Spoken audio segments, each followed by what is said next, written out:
સાહેબ અમારી પાડોશી છે એન ઘરવાળો છે ને એ બેદીથી ઘેર નથી આવ્યો. શું કરે છે? રિક્ષા ચલાવે છે. બોલો સાહેબ ક્યાં જવું છે બોલો? જુનાગઢ ફરવું ફેરાવ જુનાગઢ ફરવું 1500 થાય ફેરવી દે બોલો. નામ હું છે તમારા ઘરવાળાનું? લાલુ. જો આ હે ને ડામો કુંડ તમારો ને આ ગિરનાર હિમાલય કરતા જૂનો ને આમ હે ને ઉપર પીપળો હે પ્રાચીન. એ સૂંઘવાની પીવાની કઈ લત છે કાંઈ? તમને ખબર પડે એમને ક્યાં હોદવા જવા અમારે? ક્યારેક ક્યારેક પીતા હતા. ક્યારેક કે રોજ?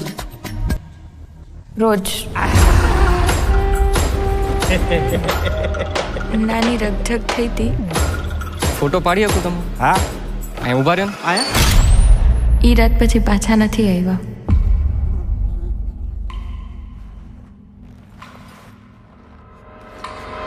નમસ્કાર. સંસારનો આ નિયમ છે કે આપણે સૌએ કંઈક તકલીફો જોવી પડે. આયા હું હે ને ગઈકાલે આવ્યો તો ને ભરાઈ ગયો તો એ આ કોકને મોકલો આયા હે ને લોક મારેલું હે ભાઈ. કંઈક ને કંઈક પ્રયત્નો કરતા રહેવા. પ્રભુ તમે ક્યાંથી આવ્યા? હું તો અહીંયા ખાલી ગાયોનું ધ્યાન રાખવા આવ્યો. એક દારૂડિયાની લાશ મળી છે, મોઢું વર્તાતું નથી. તમે જેના દારૂડિયો કહો છો ને ઈ મારો દીકરો છે હો સાહેબ. એ મારા ઘરે 5 વર્ષની દીકરી હે બાયડી રાહ જોતી હશે.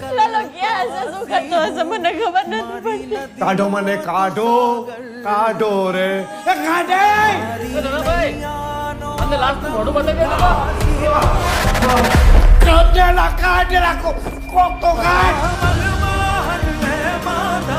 પ્રભુ એને મારા કોઈ ભાઈબંધ નથી. પ્રભુ તમે મારા ભાઈબંધ બનશો.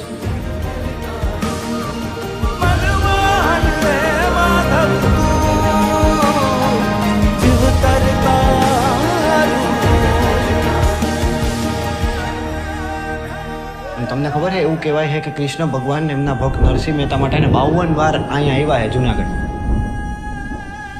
52 વાર? 52 તમને નથી ખબર ને?